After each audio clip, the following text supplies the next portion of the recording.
yavaayo n'atwanjulira tugita music label abagita kama music. Yes, kama music. N'atubuulira nti ye mukyala yekko omuyimbi akyasose okuvaayo ne music label. Mbwe talinako ofiisi. Pola mwatandise dobisala omwana bw'azaalibwa tatambulirawo. Kuba kati awo balikoledde ku ofiisi ya Sheebah. Ate awo ali luddawa. Kati wano atudde ku hoteeri. Hoteeri kijja atuddeko. Bataddewo emabega ekibuga. Okakasa atudde ku hoteeri? Osobola okutwalawo? Naye baana mmwe lwaki mukola ebintu ebyo? Naye gwe ekikulu kyekino ku office ne batalagaako yadde ne ku kifaananyi kya office. Ekikulu kyekino naye oyo omukyala alina office wali bayita creditors. Ayina office ennene. Office ennene zonna product ebbaala yennene. Office ebbaala. Ebbaala ya Sheebah nnene. Nze natuula mu office. Nagendayo. Anti era ebbaala ebeerako ne office ya recruitment ako kasitowa akatono omutula manager. Okitegeera. Naye kino kyekisinga obunene office kijja. Naye kino kyekisinga okuba ekinene. Ekyo tekisangika naye katusabe Mukama amuteremu omukisa bitambule nga bwabisuubira tulabeko ku ttale nga bw'olaba nti bw'olaba the new Eagles yaleeta abaana nakati we bali ate zali talent nga bw'olaba Swans nti erina abayimbi baayo ne tugambe nti ono muyimbi wa Kama Music ono muyimbi wa Kama Music nga bonna abashininga just kasima kyo kirungi twamulabako nga supporting omuyimbi Ruth Nyendo bali bakoze bukozi naye bakola bukozi luyimba. Yes. So kati eyo example so tulaga Queen kama bandi mutuyambye mama ne mumuza bananga mumuleke mu black and white mumuleke tuwa ku bigambo byebyo.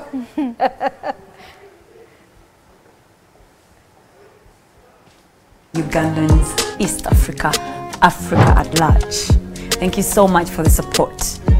12 years plus in the business, and here I am, Nkuze, you know, mwebali nnyo kumpagira, but now, njagala nange mpagire industry in a different way.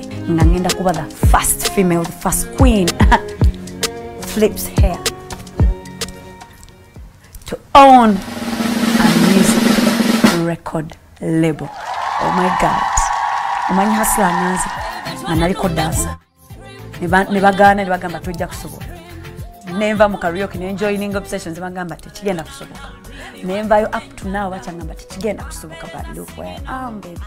So I'm here to believe in you, to push you, to teach you what I know. Bienjize mu business binji njibadde since I was 14. I'm excited. Ekiroto kino kyatandika emyaka giseeko olw'ebintu byempiseemu ng'omuyimbi. Natandika okulowooza nkoze ntya okuprotectinga omuyimbi kubanga byempiseemu nze mbimanyi, buli muyimbi byayitamu yabimanyi. Kati nze noonyeza engeri yonna gyesobola okuprotectinga omuyimbi w'e Uganda musigirina ne ngamba okuggyako okuyingira mu bizinesi ey'obuyimbi kubanga kati ngimanyi. Nsobola okugezaako protecting omuyimbi nga nkozesa ensobi zange zempiseemu neetereeza. So mbadde nakyo naye nga sinnaba ready kubanga ekintu ng'ekyo si kyangu. Omuyimbi yali ayagala okwegatta Kama Music.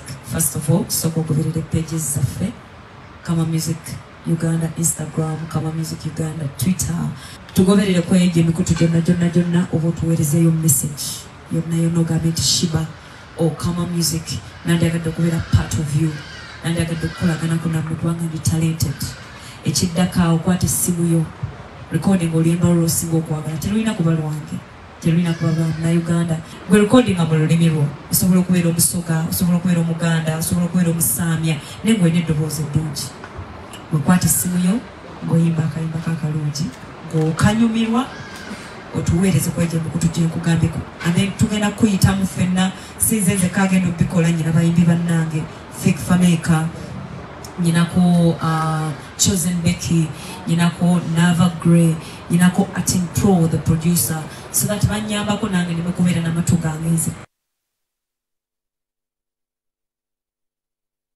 nyirira bambi Sheebah mwana muveeko oyo naye katusabe era nga bwe twogedde kiteekebwe mu nkola because idea tuba nazo nga nnungi ne tufeeringa olw'ensonga emu oba endala naye Allah muteremu tubeera n'ebirooto naye mama Alima bwe yawulidde ebigambo bino yagamba ekyo ekintu baakikola